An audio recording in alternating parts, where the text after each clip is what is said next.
Alright, hello, my name's Ian. I'm Porsche. And we're going to be discussing scavenger receptors. So there's multiple types of scavenger receptors. The one we're going to talk about is scavenger receptor A. Its role, it participates in the removal of low-density lipoproteins, which are bad cholesterol from the blood. Now, this happens on the surface, the plasma membrane of macrophages.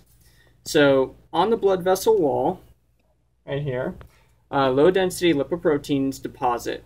This can lead to atherosclerosis, which is hardening of the arteries. Monocytes, which are circulating, differentiate down into macrophages on this lipid that's deposited onto the cell wall, onto the artery wall or blood vessel. Their job is to clear the deposit, and the way that they do this is they form a foam cell right here. Now the foam cell becomes a lipid-filled macrophage at that point.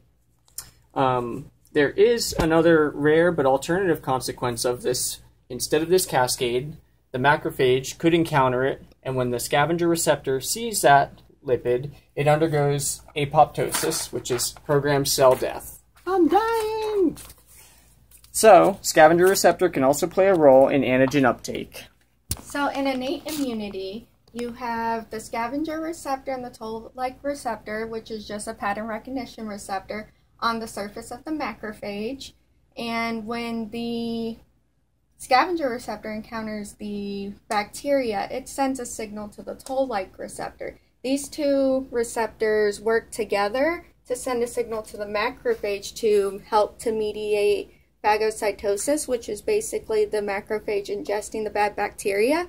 This will later help in adaptive immunity because the system will recognize this bacteria in the future and just clear it. Alright, and that is a brief overview of scavenger receptor A.